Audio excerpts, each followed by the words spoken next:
Well, guys, I'm back in the podcast studio, and today's episode is all about hunting in the Northern Cape of South Africa.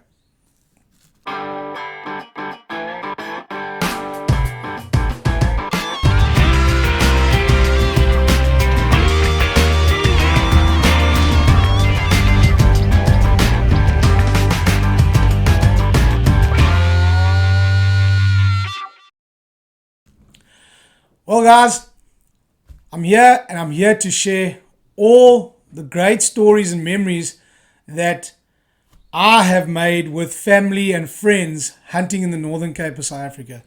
And as you guys have noticed, or those who are following the podcast channel, a huge shout out to everyone who's supported us and supported the channel growth. We're growing tremendously week after week.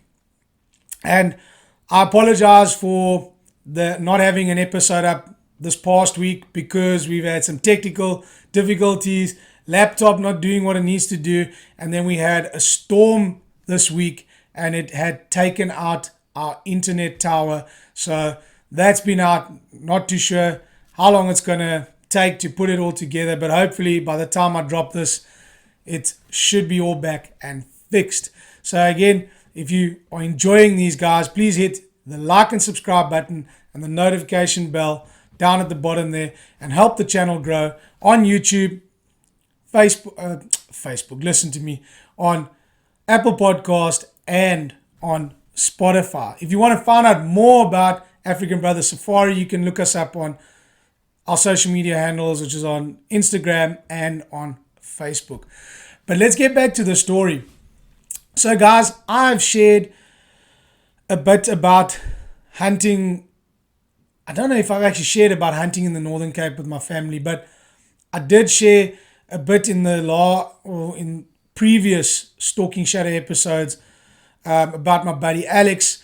We had my buddy Alex on the podcast, and if you've missed that one, head on over there to go and see the podcast that we did with him about a South African professional hunter becoming a Spanish outfitter.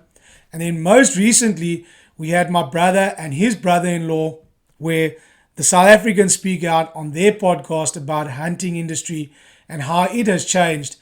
And this is all about hunting in the Northern Cape way back in, it's a good 10 years ago now, 2015. I think we started out there, 2014 was the first trip we had up there. And the way this all came about was my mother has a preschool and a lovely young lady who came and helped out there by the name of Jess. She came and helped out at my mom's school and got to know myself and my brother and the family and knew we were avid hunters and we were big into the horse industry. She had done a lot of horse riding herself, gymkhana and all sorts of, riding activities. And her father was the manager of one of the biggest thoroughbred studs in the Southern Hemisphere. And his name is Guy Murdoch. What an absolute legend. And as we were trying to, unfold the pieces of these people that we've met now just by being, friendly, and my mom getting her in to come and help with some kids, and finding out that her father's Guy Murdoch, and Guy Murdoch is family of Chappie Scott. Now, Chappie Scott, as everyone knows, the legend himself, ran the professional hunting school, and that's where I went and did my license. And my brother, being a qualified blacksmith farrier, knew Guy's brother, who was a farrier. So it shows how small the world was, and we actually knew somebody who knew somebody. And with the time meeting Jess, and Jess was helping my mom out there at her school, she said, we need to come up and visit and come spend a bit of like a long weekend and come and do some hunting up in the Northern Cape in Kimberley.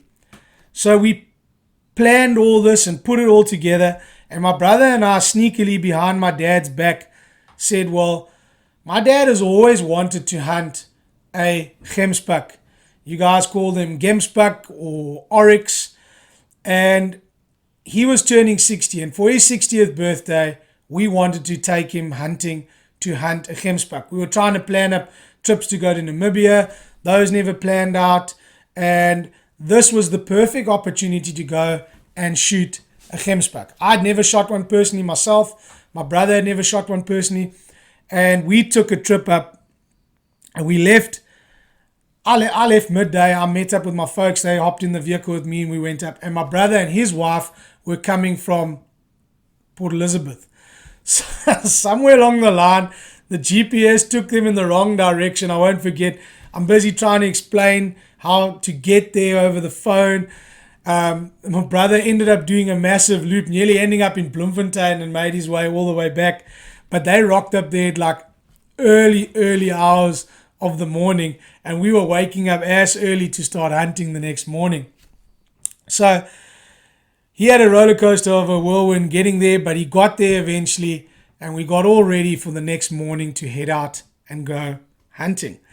So we hop on the pickups, we head into the hunting area. So as I said, guys, this is one of the biggest studs in the Southern Hemisphere for breeding thoroughbreds, and they have a lot of outlying land which is fenced in game ranch as well. So they had the breeding stud on the one side and they had the game ranch on the other side, big areas. Their property stretched from the Northern Cape right into the Free State, so it had different areas to hunt, and you'd have to have different licenses to hunt in those areas. So it is a massive property, and very different to what I myself am used to hunting and guiding. A lot of the Northern Cape I found very open and flat. These little outcrops of rock where you could get on and get a bit of a glassing point and glass across these flat sections, glass into the thorn trees. They had beautiful kudu bulls up there. They had really nice Gemsbuck that we were after, Blesbuck, Springbuck, Red Hartebeest, Black Wildebeest, all these different varieties of species up there, and what are more traditional to the area. Gemsbuck in the Eastern Cape is not traditionally found here. It's more in those, what we call snow belt and above, the animals that survive in those areas below the snow belt down towards us where we don't get much snow. They tend to die because of our tick-borne diseases. So we headed up there, guys, and again, like I say, Gemsbuck was like main priority on the list. But the cool thing about hunting in this place was, and my brother mentioned it on our podcast, was what they determined was a trophy had to be Roland Award and bigger. So if any of you guys know hunting here, Roland Award is a very extremely high standard of trophy. So if it didn't make the tape, you didn't pay trophy price, you got to pay kg price. So I think back then we were super lucky. It worked out to 28 Rand 50 or something per kg, which is really awesome. So we went out there and we really started looking through the animals. The first day we were there, we just had a good look. We got my dad to shoot a beautiful Gemsbuck bull. And I will never forget this. I said to him, obviously being a guide, and I'm there with my old man, I said, do not shoot a Gemsbuck in the neck. Middle of the shoulder, plumb center, and you'll get him. If we get him in the neck, it's going to turn into a roller coaster. And I promise you, my dad didn't do this on purpose, guys. It just shit happens. And he thumped this Gemsbuck bull in the neck. Well, it took off. First it hit the ground and then jumped back up and then took off. And again, if any of you know the anatomy of a Gemsbuck, the spine comes down and then it's got a bit of a dip where it comes into the shoulder, and there's this triangle of no man's land, Bermuda Triangle type thing. And if a bullet hits there, they tend to fall. You think you've got your animal and it jumps up and it takes off. And that's exactly what happened. So I was after it, chasing it down. My brother and my dad got the pickup and they tried to get ahead of it. Eventually it slowed up enough for me to put another shot in it. And then I think, if I'm not mistaken, my dad finished it off because they got ahead of it in the direction it was going, and all done and said we'd got him his Gemsbuck bull. And in all this time, we hadn't told my dad that this was for his 60th. He just thought we were out hunting, and we hadn't told him, and we shot the Gemsbuck bull, and we took photographs, and we were like, "Oh, happy birthday, old man. Here's your Gemsbuck." And while we kept going, we went around. We spotted a beautiful herd of red hartebeest, really big bull. So my brother, he up and smoked the red hartebeest. At this time, he was shooting with my dad's 243, which is now his, because his 3006 Remington had recently had some work on it, and it was just jamming. It was a pump action Remington.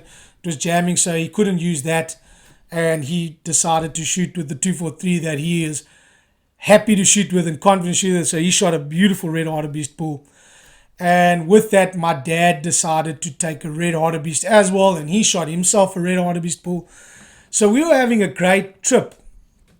And with all of this, the landowner said to us, the manager said to us, we're needing some meat for the workers that are on the property. They work on the stud. They supply them meat. So we were allowed to go out and shoot a young eland bull, and we could shoot some springbuck for the pot. And I think, that was it. So in this time, I hadn't shot anything yet, and I got myself set up in an area, and I got to shoot a beautiful springbuck ram. So I shot my first animal, and that went down. And then we were after Gemsbuck for myself and for my brother. So in the process, it was bitterly cold. If anyone's been in the Northern Cape, it gets really, really cold.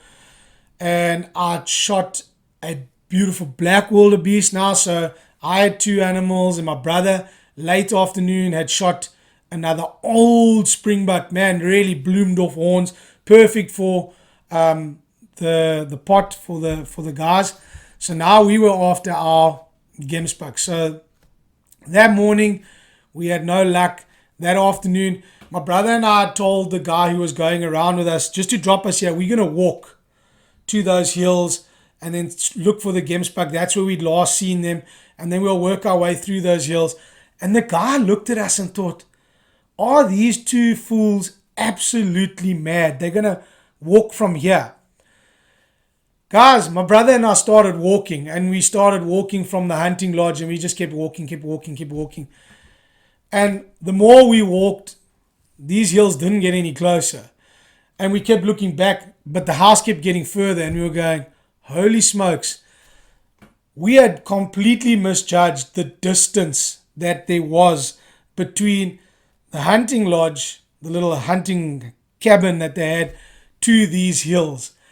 And my brother and I kept looking back and going, that's getting further away, but that place sure as shit isn't getting any closer. But with this, we got to where we'd spotted the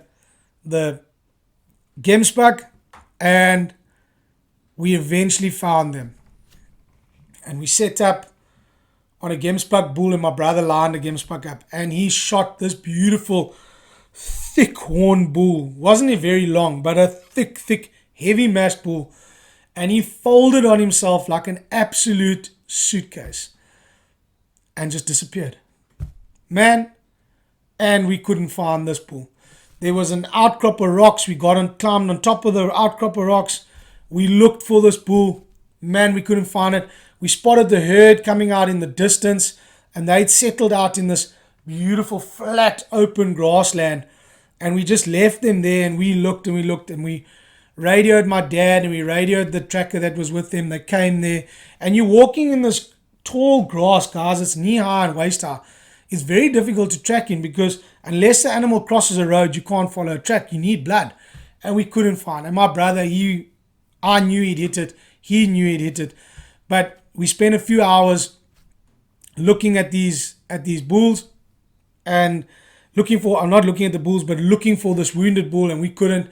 And we eventually decided, let's catch up with the herd and we'll go and look in the herd if he's not there. So we went and we caught up to the herd and we glassed to the herd and we spotted another bull and we just kept going through everything. We saw no blood. We couldn't. And he was so distinct, this bull. He had these massive, massive, thick horns. And he wasn't in there. We couldn't find him. Eventually my brother said, Wayne, there's your opportunity. Shoot your bull. So I took a shot with my 30-06 and I shot a beautiful, beautiful bull for myself. We took some photos. And that bull didn't appear anywhere in amongst these. So we went back for our last morning. And we went with a group of guys. We went with the vehicles, and we scouted this place. And we could not find this bull. And my dad was like, oh, okay, we're packing up. My brother goes, I'm not leaving here without a gemsbuck. I came all the way to the Northern Cape to shoot a gemsbuck. I'm shooting another one. So with that, Ryan gets there and we catch up to the herd again and we get him all set up. And there were two bulls off to the one side. And I'll never forget the one, he was like much darker in color. He wasn't as gray as the others. He was more like creamy. And my brother said, no, I'm going to shoot that bull. So my dad says, no, shoot with this. He says, no, I'm shooting with a 243. He says, this one isn't going anywhere. And as the bull put his head down to eat, I can't tell you how far it was. It was so difficult to judge distance there because it was so flat. You had nothing to judge it at. And my brother put that 243 bullet smack between the eyes, squeezed the trigger, and that thing folded right there. And my dad says, he's going to jump up. He says, I've switched its lights off. It's going nowhere. If it jumps up now, it deserves to get away. And he eventually got himself a beautiful gemsbuck. So we were super lucky. We on a short trip there that we had shot 3 gemsbuck, 4 gemsbuck with the one that had got away. And we each had shot one of the uglies. I shot a black wildebeest. They'd each shot a red hartebeest. And I'd shot a springbuck. And my brother had shot a springbuck. So it was really awesome, quick little trip. So when we went to go and settle up with the farmer said, well, Ryan, I can't charge you for the gemsbuck bull. It's you didn't find any blood. And my brother was adamant. He said to the guy, I'm paying for the bull. You're going to find it days later or whatever. Just keep the horns for me because I want to come back here. I don't want you to go, 2 weeks down the line, find a dead animal or a sick animal and it's gone to waste. I'm paying. So my brother paid for the bull. He paid so what people don't realize is when you are hunting as South Africans, if you're hunting on a kg rate, you'll pay the kg rate for the animal that ends up on the back of the truck. If you wound it, you pay the head rate, which is different. It's normally more expensive. So Ryan paid the head rate for it. Everyone's happy. He was happy to do it. The manager was really appreciative that Ryan was honest and paid for it because it gives you a great stepping for when you want to phone them to come back and hunt the next season. Because if the landowner sees what your character is and what type of hunter you are, he trusts you to come back and do an ethical hunting job next time round. And with Ryan doing this, it opened the door for us to come back the next season. And I think I'll save the next story for the next season. But guys, this is just some little tips for even as a PH going to go and hunt on a new property. Make sure you leave everything clean and tidy. That landowner will appreciate you so much more. We need the landowners to do this type of work for my industry, as in taking American clients out and Spanish clients and any international that wants to come and hunt. We got to keep these relationships open. And just what my brother did there on that specific trip kept a door open for us and created an absolutely awesome relationship, which allowed us to come back year after year to hunt beautiful species, hunt on beautiful properties. So guys, let's end this story there. If you're enjoying them, again, please hit the like and subscribe button and we'll catch you in the next one. Cheers.